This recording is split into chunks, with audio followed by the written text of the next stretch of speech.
मुल्क का मुसलमान इस नाइंसाफी के खिलाफ लगातार लड़ेगा। और जो आज मर्द मुजाहिद असदुद्दीन ओवैसी साहब ने, जिनका पहला कमेंट आया, आप बी टीम कर रहे हो पीछे से, सुन लीजिए बी टीम, आप भी पर जरा सा जूम कर रहा हूँ, जरा सा दिखाइए इसको। टोपी सर से नहीं उतरा, नहीं टोपी के साथ साथ ये जरा देखिए, गन हाथ में बिल्कुल अलर्ट पॉइंट पर है। ऐसा लग रहा है कि मैंने फिल्मों में जो एक्ट होता है, आदमी सो जाता है नहीं, वैसे सोया हुआ है। कार लिस्ट बनाकर सिर्फ टारगेट करके मुसलमानों को मारना चाहती है। जो लोग दौलत वाले हैं, जिसको गोली लगेगी, जो हमारे एडीजी साहब ने कहा है, तड़प तड़प के मरा। तड़पेगा तो हाथ पर ऐसे करेगा, मोबाइल मेरे हाथ में रहेगा क्या तड़पने पर? वो गन हाथ में है, टोपी सर पर है, मैंने कहीं से भी कोई चीज़ ऐसा दिख नहीं रहा। एक चीज़ है, वो पानी डाला गया होगा, कुछ भी कहा गया कि डर से पेशाब कर दिया। जो कुछ उत्तर प्रदेश में लगातार हो रहा है, सही तो हो रहा है। गुंडे की आपको लग रहा है सही हो रहा, मुझे लग रहा बिल्कुल गलत हो रहा। बिल्कुल गुंडागर्दी खत्म नहीं हो रही है। अगर गुंडागर्दी खत्म होती, पहले मैं इनकाउंटर के विषय में बताऊंगा अभी कि मैं इस इनकाउंटर को कैसे फर्जी मानता हूं, जो कि अखिलेश मानने ना मानने से क्या नहीं, अखिलेश यादव ने भी माना, हमारे असदुद्दीन ओवैसी साहब ने भी माना। मन अखिलेश यादव कुछ नहीं है सरकार में, ओवैसी साहब कुछ नहीं है सरकार में। नहीं तो सरकार जो चाहेगी वो कर लेगी। सरकार गुंडा की सफाई कर रहे हैं। नहीं, गुंडे की सफाई कैसे हो रहा, मैं वही तो बताना चाह रहा हूँ। आप लोग पत्रकारों में एक बीमारी है कि सरकार से आप लोग बहुत डरते हैं, और सच आप लोग जो है, आप लोग भगवा पहन रखे हैं। मैं भगवा पहन के, ये एक प्रतीकात्मक है, मैं दिखा रहा हूँ कि यही हो रहा है। जिसको डर लग रहा वो भगवा डाल ले रहा, इसलिए मैंने आज आपके सामने इसको डाला है। ये एक लगा इसलिए डाला है। नो, कतई गुलाम सरवर न डरा था, न डर रहा है, और न डरेगा भविष्य में। तस्वीर है जो मार्केट में रन है, और एक वीडियो भी है। वीडियो में, पहले वीडियो आपको मैं, अगर आप लोग इजाज़त दें तो सुना दूं।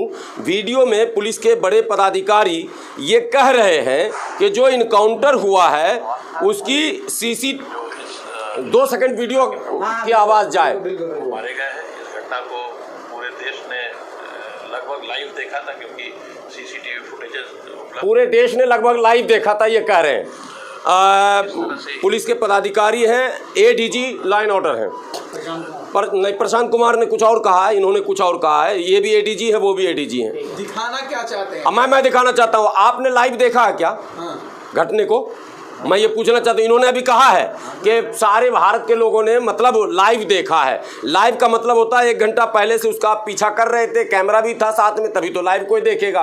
जिस जगह पर ये इनकाउंटर हुआ है, किसका इनकाउंटर हुआ है? ये जो अतीक के बेटे असद और असद के साथ जो दूसरे कथित तौर पर शूटर जिनको कहा जा रहा है, इन दोनों का मैं पहले तस्वीर देख लीजिए। ये तस्वीर है साहब, टोपी इसके सर से नहीं उतरी है। देखिए सब लोग, आप भी पर जरा सा जूम कर रहा हूँ, जरा सा दिखाइए इसको। टोपी सर से नहीं उतरा, नहीं टोपी के साथ साथ ये जरा देखिए, गन हाथ में बिल्कुल अलर्ट पॉइंट पर है। ऐसा लग रहा है कि मैंने फिल्मों में जो एक्ट होता है, आदमी सो जाता है नहीं, वैसे सोया हुआ है। जिसको गोली लगेगी, जो हमारे एडीजी साहब ने कहा है, तड़प तड़प के मरा। तड़पेगा तो हाथ पर ऐसे करेगा, मोबाइल मेरे हाथ में रहेगा क्या तड़पने पर? वो गन हाथ में है, टोपी सर पर है, मैंने कहीं से भी कोई चीज़ ऐसा दिख नहीं रहा। एक चीज़ है, वो पानी डाला गया होगा, कुछ भी कहा गया कि डर से पेशाब कर दिया।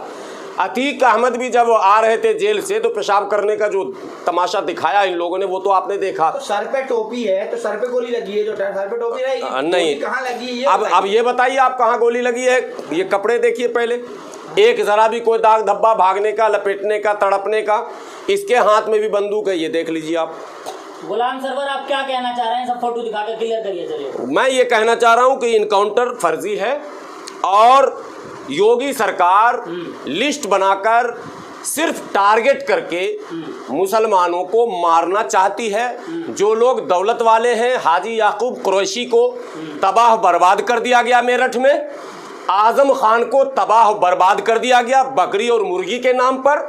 मुख्तार अंसारी अगर मुजरिम थे तो मुख्तार अंसारी के पूरे ख़ानदान को इसने तबाह किया है।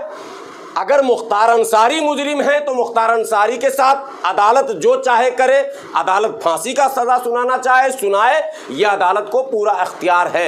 लेकिन सरकार जो चुन चुन कर उसके मिलने वाले, उसके रिश्तेदार, उसके नातेदार, उसके दोस्त, उसके मन साए में भी कोई कभी आ गया होगा तो उसको भी चुन चुन कर मार रही है। इसका मतलब ये बदले की कार्रवाई है।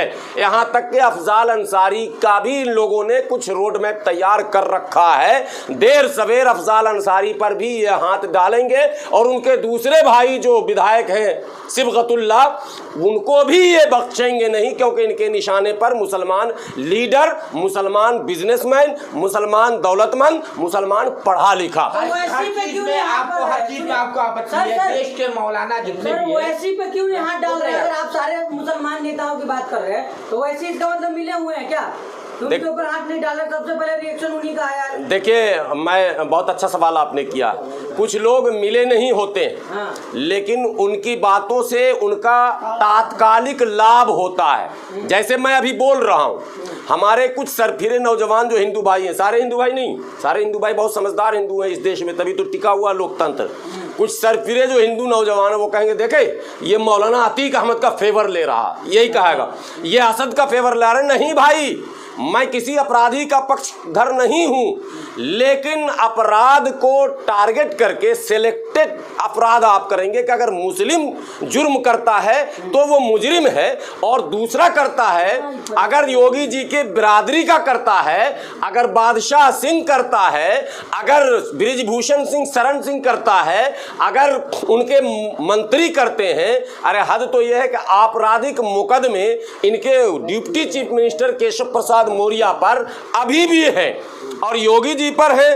एक दो नहीं, मुकदमे हैं कई, आपको दिखा दूं, पढ़कर मैं सुना दूं, आप कहेंगे कि बहुत सारे आप वायरल होने लगे हैं योगी जी के मुकदमे। ये देखिए आप, योगी जी के मुकदमे पूरी लिस्ट है। मुकदमे में आपको बता दूं 147, 148, 295, 297, 153A, ठीक है, 506। ये मतलब योगी जी को मुस्लिम विरोधी बताना चाह रहा है, वो तो मोहब्बत कर रहे हैं मुसलमानों से। नहीं, एक लाइन से तो वो मोहब्बत कर रहे हैं। हाँ। शायद मुसलमान इसी में जाग जाए, क्योंकि जब तक मुसलमानों को मारा कूटा पीटा नहीं जाता है, मुसलमान जागता नहीं। मुसलमानों के पास जगाने वाले रहबर तो रहे नहीं, रहबर तो दरबारी हो गए हैं।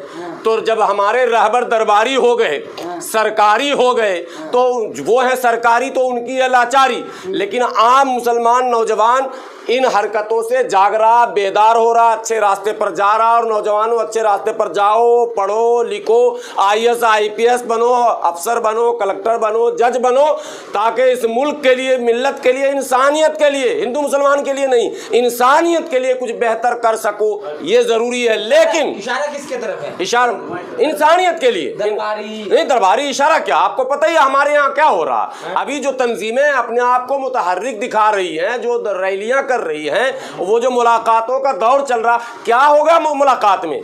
स्वीडन में सुनिए, आप बरगलाते हैं, स्वीडन में कुरान का एक छोटा सा टुकड़ा किसी ने जलाया, पूरी दुनिया में उसका रिएक्शन हुआ। भारत के मुसलमान भी सड़क पर आए, एहतजाज दर्ज कराया। हिंदुस्तान में, भारत में, जिसको हमने आजाद कराया, हमारे पूर्वजों ने अपने खून पसीने से जिस मुल्क को आजाद कराया, उस मुल्क में दिन के उजाले में 100 से ज्यादा कुरानों को नजरे आतिश कर दिया गया। चुप्पी साधे हुए आप नाम उगलवाते हैं। किसका नाम उगलवा रहे हैं आप? हमसे नाम मत उगलवाइए। इतना भी बेवकूफ कौम नहीं है, नौजवान हमारा समझदार है, पढ़ा लिखा, सब कुछ समझ रहा, देख रहा। मैं इशारे में उनको भी कहना चाहता हूँ, सही रास्ते पर आइए, नौजवानों को सही रास्ते। एहतजाज दर्ज कराने का ये तरीका है कि जाके नाश्ता करके आ जाएगा रमजान में। आप रमजान जैसे महीने में क्या जरूरत पड़ गई आपको जाने क्या कह ले? आप मुत्तहिदा तौर पर अमल क्यों नहीं बनाते?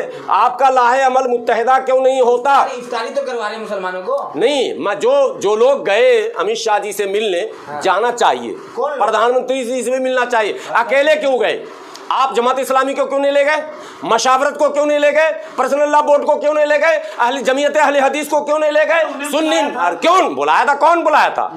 जहाँ से भी बुलावा है। अरे मैं आपको बुलाया, आप आए कि नहीं? पहले ये सुनिए, मैंने आपको बुलाया, आप आए कि नहीं? वो उनको पहले प्रेस कॉन्फ्रेंस करके कहना चाहिए कि हम लोग ये प्लान है और जो मुल्क में ये हालात, ये जो भगवा आतंक, मैं भगवा आतंक कर रहा हूँ जो अभी रामनवमी पर हुआ, इसके खिलाफ हम लोग अमित शाह जी से मिलने जा रहे हैं। हमने इन सबों को बुलाया, ये सब नहीं आ रहे हैं मुसलमानों। आके कहा तो उन्होंने बाहर बहुत अच्छे आदमी है, उम्मीद से भी ज्यादा अच्छे आदमी। हाँ, वो तो पहले उन्होंने रामलीला मैदान में भी कहा था कि आरएसएस के लोग बहुत अच्छे आदमी हैं, हमने हमारी बड़ी कुर्बत है। अब भाजपा के लोग भी उनके लिए अच्छे आदमी हैं, उनसे भी उनकी कुर्बत है, तो उनकी कुर्बत उनको मुबारक हो। लेकिन मुल्क का मुसलमान इस नाइंसाफी के खिलाफ लगातार लड़ेगा। और जो आज मर्द मुजाहिद असदुद्दीन ओवैसी साहब ने, जिनका पहला कमेंट आया, आप बी टीम कर रहे हो पीछे से, सुन लीजिए। बी टीम मुसलमान कहते हैं मौलाना, नहीं, सुन लीजिए पहले।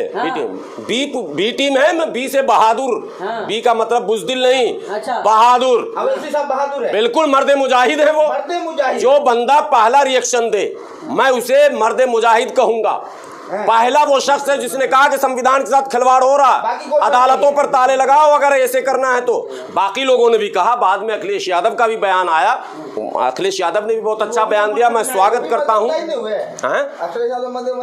नहीं, अच्छा, बयान देने वाले को तो हम तारीफ कर ही रहे हैं, लेकिन सबसे फर्स्ट रिएक्शन जो आया, एकदम क्विक रिएक्शन जिसको कहते हैं, वो ओवैसी साहब का आया। इसके लिए हम ओवैसी साहब, क़यादत वैसी चाहिए जिसकी नज़र पैनी हो, बोलने में देर न करें और बोले तो बावजन ढंग से बोले, पूरे मिसाल और क्या तशरीह के साथ बोले और न्यायिक शब्द बोले जो कॉन्स्टिट्यूशनल वर्ड हैं। तो बिहार शरीफ में जो कुरान जलाए गए थे, ओवैसी साहब ने क्या कर लिया? क्या कर लिया? हंगामा कर दिया। देखे आज कार्रवाई, सुनिए क्या निकले नतीजे निकले। अब बता रहा हूँ, ये जो सेकुलर पार्टियां हैं, ये ओवैसी साहब के बयान के बाद ही दबाव में आती हैं। अगर ओवैसी साहब का बयान नहीं बिहार में हुआ होता और ओवैसी साहब अगर वो रिमांड नहीं लेते, नोटिस नहीं लेते बिहार शरीफ दंगे का, तो वहां कार्रवाई नहीं होती। आपके स्मरण में डाल दूं, आपके संज्ञान में डाल दूं, बीएचपी के जिला प्रमुख, बजरंग दल के जिला प्रमुख, उनके जितने पदाधिकारी थे, सब पर एनएसए लग गया, सब पे कुर्की हो गई, सबको जेल भेज दिया गया।